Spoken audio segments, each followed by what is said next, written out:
కార్యకర్తలు చంపిన కార్యకర్తలను పాటలు పాడినటువంటి వ్యక్తి గద్దర్. ఒక్క మాటలో చెప్పాలంటే గద్దర్ ఓ హంతకుడు అని మాట్లాడుతున్నారు. మరి ఎందుకు ఒక కేంద్ర మంత్రి ఏదో సాదాసీదా కార్యకర్త కాదు మాట్లాడింది, ఒక కేంద్ర మంత్రి మాట్లాడాడు. తొరబడ్డ ఊపిరితిత్తి ఊదు మంది రాగం దేశి. కానీ సంజయ్ చూస్తే దానికి విరుద్ధంగా ఆయన ఒక ద్రోహి, ఒక హంతకుడుగా ముద్ర వేసే ప్రయత్నం చేశారు. ఎందుకని అంత వ్యక్తిగత కక్ష ఏంటి బండి సంజయ్కి గద్దర్ మీద?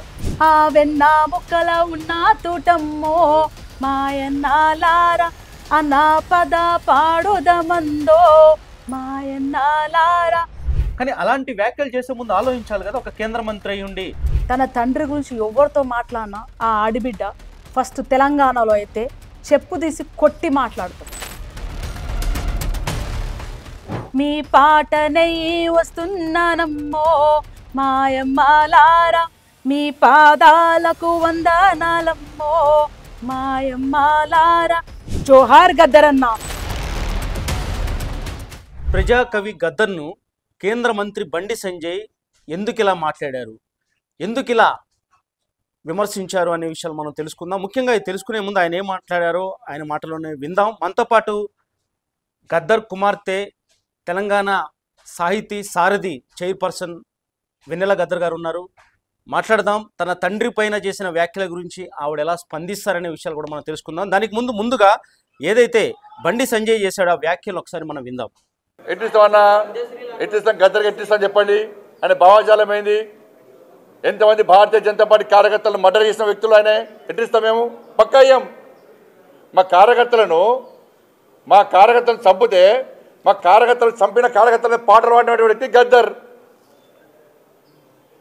అనేక మంది పోలీసులను ఎన్కౌంటర్ చేసిన విషయంలో గద్దర్. ఎట్లిస్తాం?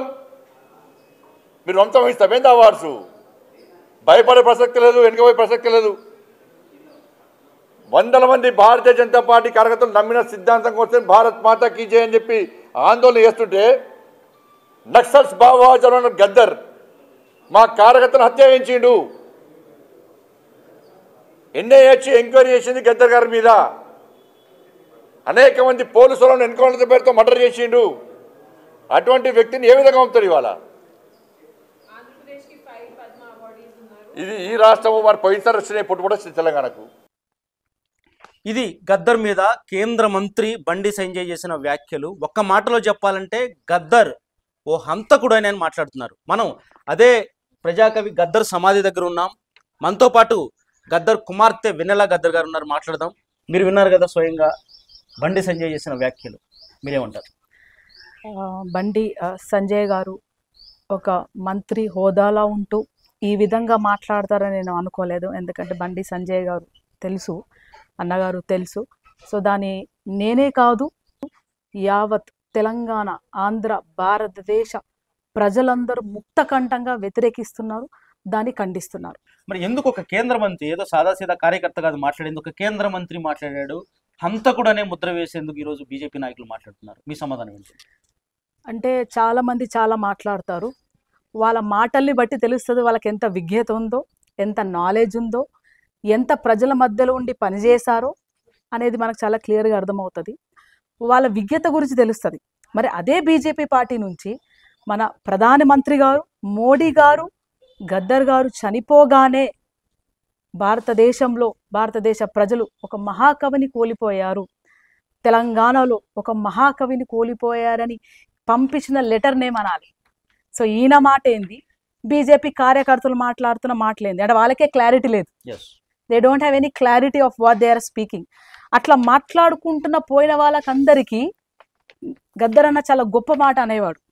ఏమనేవాడంటే, బిడ్డ ప్రజలు గొర్రెలు కాదు, ప్రజలు మూర్ఖులు గారు, ప్రజలు వెయిట్ చేస్తారు, సమయం ఇస్తారు, సరిదిద్దుకుంటారేమో తప్పులని రాజకీయ నాయకులు కానీ ఇతరితర మనుషులు కానీ.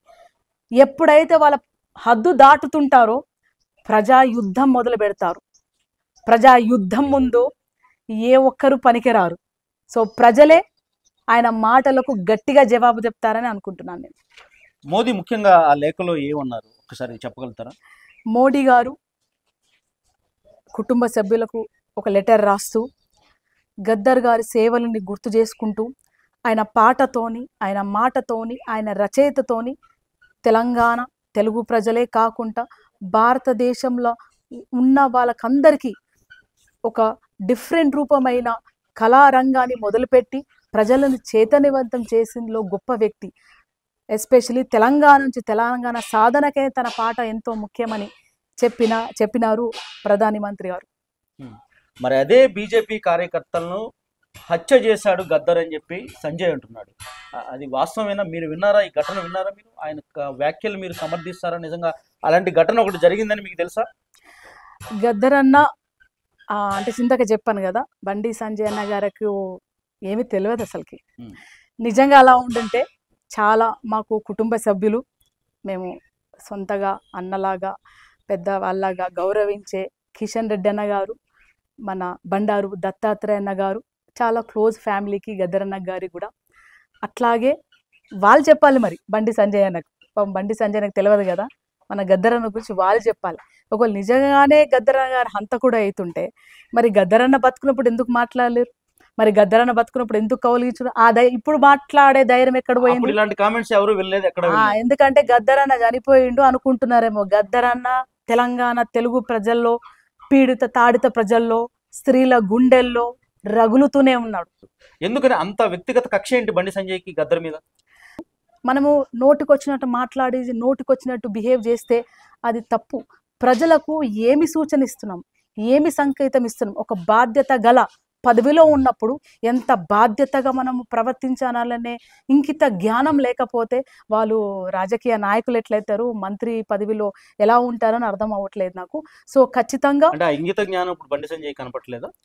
అవును, డెఫినెట్లీ అంటానంటే కనిపిస్తలేదు అంటాం. ఎందుకంటే నేను చాలా చాలా చిన్నదాని, రాజకీయాలు ఇప్పుడే అడుగుపెట్టిన దాని. కానీ ఎస్, ఎవరైతే వ్యక్తిగతంగా ఒక చనిపోయిన మనిషిని మనం దేవుళ్ళలాగా ఇస్తాం, బతుకున్నప్పుడు ఎవరో ఒక్కరు ధైర్యం చేయలేదని గద్దర్ అన్న గురించి మాట్లాడడానికి కదా. ఇప్పుడు ఎందుకు మాట్లాడుతున్నారు? గద్దర్ అన్న చనిపోయారు అనుకుంటున్నారా? లేరు. తిరుగుబాటు గీతమై చూడండి, ఇంకా 2-3 మాట్లాడండి. అప్పుడు ప్రజలు రానున్న ఎలక్షన్లో బీజేపీని బొంద పెడతారని చెప్తున్నాను. ఇప్పుడు ఏదైతే పద్మా అవార్డుకు సంబంధించి కాంగ్రెస్ ప్రభుత్వం రిఫర్ చేసినప్పుడు మీరు ఇలాంటి వ్యక్తులను ఎలా రిఫర్ చేస్తారు?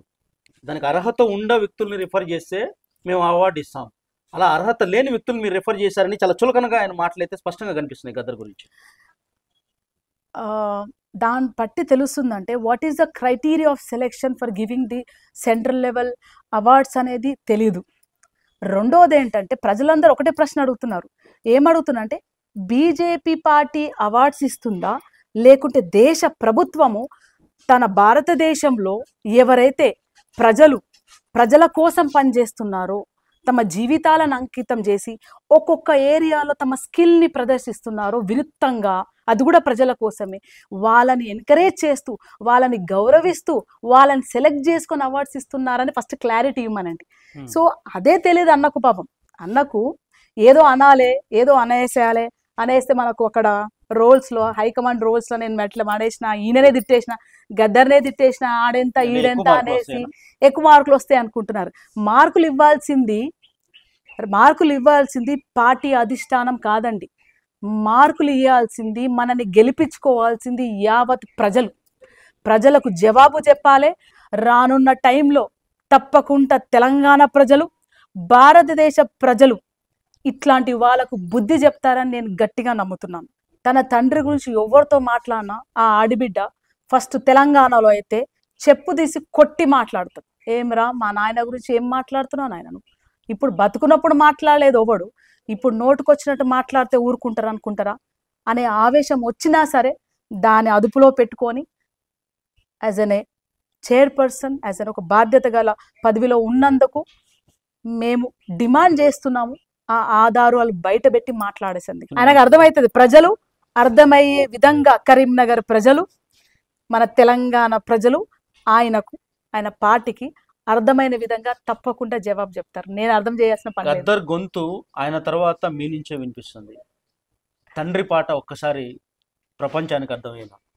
నన్ను గన్న తల్లులారా, తెలుగు తల్లి పల్లెలారా, మీ పాటనై వస్తున్నానమ్మో మాయమ్మాలారా, మీ పాదాలకు వందనాలమ్మో మాయమ్మాలార తొరబడ ఊపిరితిత్తి ఊదు మంది రాగం దేసి ఆ కిడ్నీ పొంటిపోయిన తూట మీటూ మంది కిన్నరనేమో ఆ ఎడమ చేల చీల్చిన తూట ఎత్తు మంది ఎర్ర జెండ ఆ వెన్న ముక్కల ఉన్న తూటమ్మో మాయన్నాలార అన్నా పద పాడుదమందో మాయన్నాలార.